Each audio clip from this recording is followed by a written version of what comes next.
ಬರೀ ಕಾರ್ಬೋಹೈಡ್ರೇಟ್ಸ್ ಬರುತ್ತೆ. ಕಾರ್ಬೋಹೈಡ್ರೇಟ್ಸ್ ಜಾಸ್ತಿ ಬಂದಾಗ ಏನಾಗುತ್ತೆ ಅಂದ್ರೆ ಕಾರ್ಬೋಹೈಡ್ರೇಟ್ಸ್ ಗ್ಲೂಕೋಸ್ ಕನ್ವರ್ಟ್ ಆಗಿ ಶುಗರ್ ಬರುವಂತ ಚಾನ್ಸಸ್ ತುಂಬಾ ಜಾಸ್ತಿ ಇರುತ್ತೆ. ಇವಾಗ ನಾವು ಏನೇನು ಕೆಲಸಗಳು ಮಾಡ್ತೀವಿ ಅದನ್ನು ಕೂಡ ನಾರ್ಮಲಿ ಮಾಡೋಕ್ಕಾಗಲ್ಲ. ಪ್ರಾಪರ್ ಬಾಡಿಯಲ್ಲಿ ನ್ಯೂಟ್ರಿಯೆಂಟ್ಸ್ ಇದ್ರೆ ಮಾತ್ರನೇ ನಮಗೆ ಇವೆಲ್ಲ ಮಾಡೋಕ್ಕಾಗತ್ತೆ. ಸೊ ವಿಟಮಿನ್ ಎ ಕಮ್ಮಿ ಆದರೆ ಏನಾಗುತ್ತೆ, ಯೂಶಲಿ ನಮ್ಮ ಐಸೈಟ್ ಕೂಡ ಕಮ್ಮಿ ಆಗುತ್ತೆ.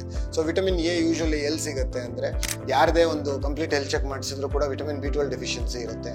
40 ಇಯರ್ಸ್ 50 ಇಯರ್ಸ್ ಆದಾಗ ಬೋನ್ ಪೈನ್ಸು, ಇಲ್ಲ ನನಗೆ ಜಾಯಿಂಟ್ ಪೈನ್ಸು, ಇಲ್ಲ ಮೂಳೆ ನೋವುಗಳಂತ ತುಂಬ ಹೇಳ್ತಾ ಇರ್ತಾರೆ ವಯಸ್ಸಾಗಿರೋರು. ಅದು ಏನಕ್ಕೆ ಬರುತ್ತೆ ಅಂತಂದರೆ ಪ್ರಾಪರ್ ನ್ಯೂಟ್ರಿಯೆಂಟ್ಸು ಇಲ್ಲ ವಿಟಮಿನ್ಸು ಇಲ್ದಿರೋದ್ರಿಂದ ಆಗುತ್ತೆ.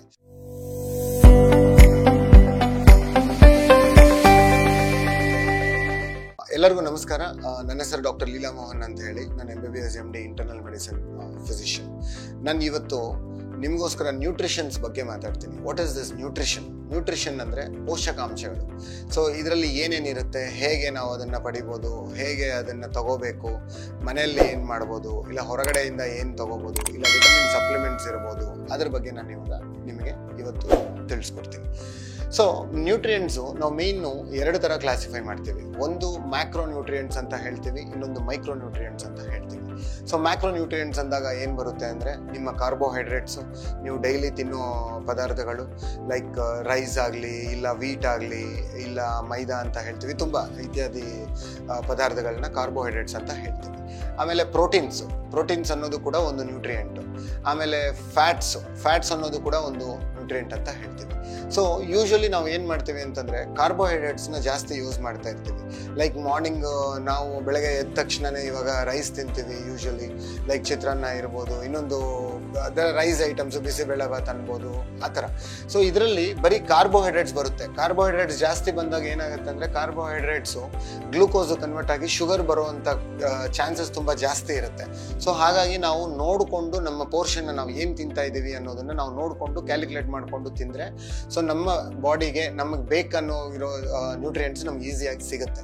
ಸೊ ಈ ನ್ಯೂಟ್ರಿಯೆಂಟ್ಸಿಂದ ನಮ್ಗೆ ಏನು ಉಪಯೋಗಪ್ಪ ಅಂತಂದರೆ, ಒಂದು ನಮ್ಮ ಶರೀರ ಬೆಳವಣಿಗೆ ಅಂತ ಹೇಳ್ತೀವಿ, ಬಾಡಿ ಗ್ರೋತ್ ಅಂತ ಹೇಳ್ತೀವಿ. ಇನ್ನೊಂದು ಇಮ್ಯುನಿಟಿ ಅಂದರೆ ಏನು, ನಮಗೊಂದು ಡಿಸೀಸ್, ಒಂದು ಕಾಯಿಲೆ ಬಂದಾಗ ನಾವು ಅದನ್ನು ಹೋರಾಡುವಂಥ ಶಕ್ತಿ, ಸೊ ಅದನ್ನು ಇಮ್ಯುನಿಟಿ ಅಂತ ಹೇಳ್ತೀವಿ. So that is called as immunity power. ಆಮೇಲೆ ನಮ್ಮ ಡೈಲಿ ದಿನನಿತ್ಯ ಮಾಡೋ ಕೆಲಸಗಳು, ಇವಾಗ ನಾವು ಏನೇನು ಕೆಲಸಗಳು ಮಾಡ್ತೀವಿ ಅದನ್ನು ಕೂಡ ನಾರ್ಮಲಿ ಮಾಡೋಕ್ಕಾಗಲ್ಲ. ಪ್ರಾಪರ್ ಬಾಡಿಯಲ್ಲಿ ನ್ಯೂಟ್ರಿಯೆಂಟ್ಸ್ ಇದ್ದರೆ ಮಾತ್ರನೇ ನಮಗೆ ಇವೆಲ್ಲ ಮಾಡೋಕ್ಕಾಗತ್ತೆ. ಸೊ ನ್ಯೂಟ್ರಿಯೆಂಟ್ಸು ನಮ್ಮ ಡೈಲಿ ನಾವು ಏನು ಕೆಲಸ ಮಾಡ್ತೀವೋ ಅದಕ್ಕೆ ಬೇಕಾಗಿರೋ ಎನರ್ಜಿನ ಕೊಡುತ್ತೆ. ಆಮೇಲೆ ಸೆಲ್ಯುಲರ್ ರಿಪೇರ್ ಅಂತ ಹೇಳ್ತೀವಿ. ಸೆಲ್ಯುಲರ್ ರಿಪೇರ್ ಅಂದರೆ, ಇವಾಗ ನಮ್ಮ ಬಾಡಿಯಲ್ಲಿ ವೇರ್ ಆ್ಯಂಡ್ ಟೇರ್ ಅಂತ ಇರುತ್ತೆ. ಇವಾಗ ನಾವು ಹೇಗೆ ಒಂದು ವೆಹಿಕಲ್ನ ಇಲ್ಲ ಒಂದು ಕಾರ್ನ ಯೂಸ್ ಮಾಡ್ತೀವಿ, ಅದಕ್ಕೆ ವೇರ್ ಆ್ಯಂಡ್ ಟೇರ್ ಅಂತ ಇರುತ್ತೆ. ನಾವು ಇಷ್ಟು ವರ್ಷ ಯೂಸ್ ಮಾಡಿದಾಗ ಅದನ್ನು ಮತ್ತೆ ಚೇಂಜ್ ಮಾಡಬೇಕಾಗುತ್ತೆ. ಎಕ್ಸಾಂಪಲ್ ಟೈರ್ಸ್ ಆಗಿರ್ಬೋದು, ಇನ್ನೊಂದು ಅದೇ ಥರ ಬಾಡಿಯಲ್ಲೂ ಕೂಡ ದಿನನಿತ್ಯ ವೇರ್ ಆ್ಯಂಡ್ ಟೇರ್ ಅಂತ ಆಗುತ್ತೆ.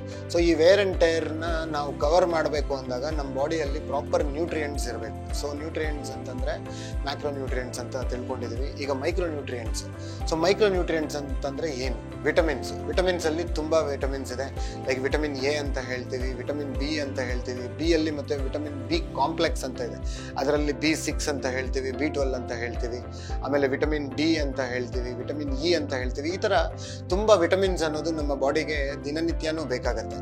ಸೊ ವಿಟಮಿನ್ ಎ ಕಮ್ಮಿ ಆದರೆ ಏನಾಗುತ್ತೆ, ಯೂಶಲಿ ನಮ್ಮ ಐಸೈಟ್ ಕೂಡ ಕಮ್ಮಿ ಆಗುತ್ತೆ. ಸೊ ವಿಟಮಿನ್ ಎ ಯೂಶಲಿ ಎಲ್ಲಿ ಸಿಗುತ್ತೆ ಅಂದರೆ ಗ್ರೌಂಡ್ ವೆಜಿಟಬಲ್ಸ್ ಅಂತ ಹೇಳ್ತೀವಿ. ಲೈಕ್ ನಿಮ್ಮ ಬೀಟ್ರೂಟ್ ಇರ್ಬೋದು, ಇಲ್ಲ ಒಂದು ಕ್ಯಾರೆಟ್ ಇರ್ಬೋದು, ಎಕ್ಸಾಂಪಲ್ಸು. ಈ ಥರ ನೀವು ಡೈಲಿ ನಿಮ್ಮ ಊಟದಲ್ಲಿ ಇಲ್ಲ ನೀವು ತಿನ್ನೋ ಪದಾರ್ಥಗಳಲ್ಲಿ ನೀವು ಇದನ್ನು ಯೂಸ್ ಮಾಡಿದ್ರೆ ನಿಮಗೆ ವಿಟಮಿನ್ ಎ ಡೆಫಿಷಿಯನ್ಸಿ ಇರೋದಿಲ್ಲ. ಆಮೇಲೆ ವಿಟಮಿನ್ B12 ಅಂತ ಬಂದಾಗ it is very common deficiency. ಈಗ ನಾವು ತುಂಬ ನೋಡೋದು ಏನಂತಂದರೆ ವಿಟಮಿನ್ B12 ಡೆಫಿಷಿಯನ್ಸಿ. ಯಾರದೇ ಒಂದು ಕಂಪ್ಲೀಟ್ ಹೆಲ್ತ್ ಚೆಕ್ ಮಾಡಿಸಿದ್ರು ಕೂಡ ವಿಟಮಿನ್ B12 ಡೆಫಿಷಿಯನ್ಸಿ ಇರುತ್ತೆ. B12 ಡೆಫಿಷಿಯನ್ಸಿ ಇದ್ದಾಗ ಏನಾಗುತ್ತೆ, ಸ್ಲೋ ಆಗಿ ಮೆಮೊರಿ ಲಾಸ್ ಆಗುತ್ತೆ. ಆಮೇಲೆ ನೀವು ಆ ಜ್ಞಾಪಕ ಶಕ್ತಿ ಅಂತ ಹೇಳ್ತೀವಲ್ಲ ಅದು ಕಮ್ಮಿ ಆಗುತ್ತೆ. ಸೊ ಆಮೇಲೆ ನಿಮ್ಮ ದಿನನಿತ್ಯ ಮಾಡೋ ಕೆಲಸಗಳು ಕೂಡ ಆಕ್ಟಿವಿಟೀಸ್ ಅಂತ ಹೇಳ್ತೀವಲ್ಲ ಅದು ಕೂಡ ಕಮ್ಮಿ ಆಗುತ್ತೆ. ನೀವು ಯೂಶಲಿ ತುಂಬ ಈಸಿಯಾಗಿ ಟಯರ್ಡ್ ಆಗ್ತೀರಾ, ಲೈಕ್ ಈಸಿ ಫೆಟಿಗಬಿಲಿಟಿ ಅಂತ ಹೇಳ್ತೀವಿ. ಸೊ ಈ ಥರ ತುಂಬ ಒಂದು ಡೈಲಿ ನಿಮ್ಮ ಆಕ್ಟಿವಿಟೀಸು ಕಮ್ಮಿ ಆಗೋ ಚಾನ್ಸಸ್ ಇರುತ್ತೆ. ಸೊ ಹಾಗಾಗಿ ನೀವು ವಿಟಮಿನ್ B12 ಇಲ್ಲ ವಿಟಮಿನ್ಸ್ ಇದೆಲ್ಲ ರೆಗ್ಯುಲರ್ ಆಗಿ ಕೂಡ ನೀವು ಚೆಕ್ ಮಾಡಿಸ್ಬೇಕಾಗತ್ತೆ. ಆಮೇಲೆ ವಿಟಮಿನ್ ಡಿ ಅಂತ ಹೇಳ್ತೀವಿ. ವಿಟಮಿನ್ ಡಿ ಅನ್ನೋದು ನಮ್ಗೆ ತುಂಬ ಎಲ್ಲರಿಗೂ ಗೊತ್ತು. ಸೊ ಯೂಶಲಿ ಸನ್ಲೈಟಿಂದ ನಮಗೆ ವಿಟಮಿನ್ ಡಿ ಜಾಸ್ತಿ ಸಿಗೋದ್ರಿಂದ ಬೆಳಗ್ಗೆ ಒಂದು 7 o'clock ಇಲ್ಲ 6:30 7:30 ಈ ಟೈಮ್ಗೆ ನೀವು ಬಿಸಿಲಲ್ಲಿ ಯೂಶಲಿ ಕೂತ್ಕೊಂಡ್ರೆ ಏನಾಗುತ್ತೆ ಅಂದರೆ ಸೋರ್ಸ್ ಆಫ್ ವಿಟಮಿನ್ ಡಿ ಬರೋದು ಅದು ತುಂಬ ಪ್ರಾಪರ್ ಆಗಿರುತ್ತೆ. ಸೊ ಅದು ನಮಗೆ ಏನು ಮಾಡುತ್ತೆ ಅಂತಂದರೆ ನಮ್ಮ ಬೋನ್ಸ್ನ ಹೆಲ್ದಿಯಾಗಿಡುತ್ತೆ. ಸೊ ಈಗ ಸದ್ಯಕ್ಕೆ ಒಂದು 20 to 30 years ಆಗಿರೋ ಏಜ್ ಅವ್ರಿಗೆ ನಮಗೇನು ಅನಿಸಲ್ಲ. ಸೊ ಯೂಶಲಿ ಒಂದು 40 years 50 years ಆದಾಗ ಬೋನ್ ಪೇಯ್ನ್ಸು ಇಲ್ಲ ನನಗೆ ಜಾಯಿಂಟ್ ಪೇಯ್ನ್ಸು ಇಲ್ಲ ಮೂಳೆ ನೋವುಗಳಂತ ತುಂಬ ಹೇಳ್ತಾ ಇರ್ತಾರೆ ವಯಸ್ಸಾಗಿರೋರು. ಅದು ಏನಕ್ಕೆ ಬರುತ್ತೆ ಅಂತಂದರೆ ಪ್ರಾಪರ್ ನ್ಯೂಟ್ರಿಯೆಂಟ್ಸು ಇಲ್ಲ ವಿಟಮಿನ್ಸು ಇಲ್ದಿರೋದ್ರಿಂದ ಆಗುತ್ತೆ. ಸೊ ಈ ನ್ಯೂಟ್ರಿಯೆಂಟ್ಸ್ ಅಂತ ಬಂದಾಗ ನಾವು ಮಿನರಲ್ಸ್ ಅಂತ ಕರಿತೀವಿ.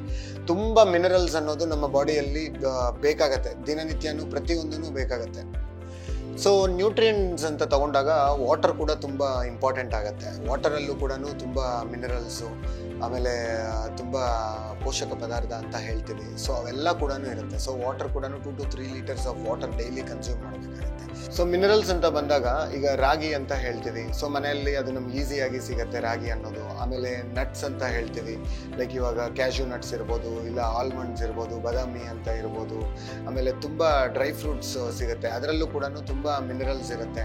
ಸೊ ನಾವು ಡೈಲಿ ನಮ್ಮ ಊಟದಲ್ಲಿ ನಾವು ಅದನ್ನು ಕಂಪ್ಲೀಟಾಗಿ ಇನ್ಕ್ಲೂಡ್ ಮಾಡಬೇಕಾಗತ್ತೆ. ಒಂದು ಈವ್ನಿಂಗ್ ಟೈಮಲ್ಲಿ ಸ್ನ್ಯಾಕ್ಸ್ ಥರ ಕೂಡ ಯೂಸ್ ಮಾಡ್ಬೋದು. ಆಮೇಲೆ ಫ್ರೂಟ್ಸು, ಇವಾಗ ನಮಗೆ ಸೀಸನಲ್ಲಿ ಸಿಗೋವಂಥ ಹಣ್ಣುಗಳನ್ನ ನಾವು ಪ್ರಾಪರಾಗಿ ಯೂಸ್ ಮಾಡಬೇಕಾಗತ್ತೆ. ಸೊ ಇವಾಗ ಮ್ಯಾಂಗೋ ಇರಲಿ, ಆ್ಯಪಲ್ ಇರಲಿ, any fruit what ever it is, ಅದು ನಮಗೆ ತುಂಬ ನ್ಯೂಟ್ರಿಯೆಂಟ್ಸು ಮತ್ತು ಮಿನರಲ್ಸನ್ನು ಕೊಡುವಂಥ ಪದಾರ್ಥಗಳನ್ನ ಯೂಸ್ ಮಾಡಬೇಕು.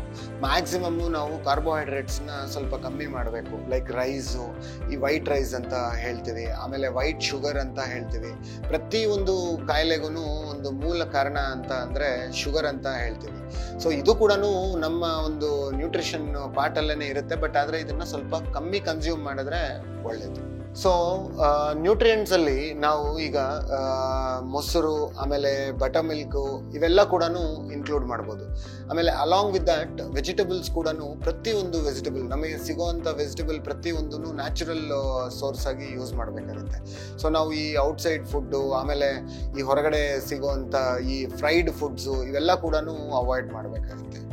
ಸೊ ನಾವು ಈಗ ಈ ನ್ಯೂಟ್ರಿಯೆಂಟ್ ಡೆಫಿಷಿಯನ್ಸಿನ ನಾವು ಹೇಗೆ ಅವಾಯ್ಡ್ ಮಾಡ್ಬೋದು ಅಂದಾಗ ನಿಮ್ಮ ಡಾಕ್ಟರ್ ಹತ್ರ ಹೋದಾಗ ಯೂಶಲಿ ಏನು ಹೇಳ್ತಾರೆ ಅಂತಂದರೆ ವಿಟಮಿನ್ಸ್ ತೊಗೊಳ್ಳಿ ಇಲ್ಲ ಸಪ್ಲಿಮೆಂಟ್ಸ್ ತೊಗೊಳ್ಳಿ ಅಂತ ಹೇಳ್ತಾರೆ.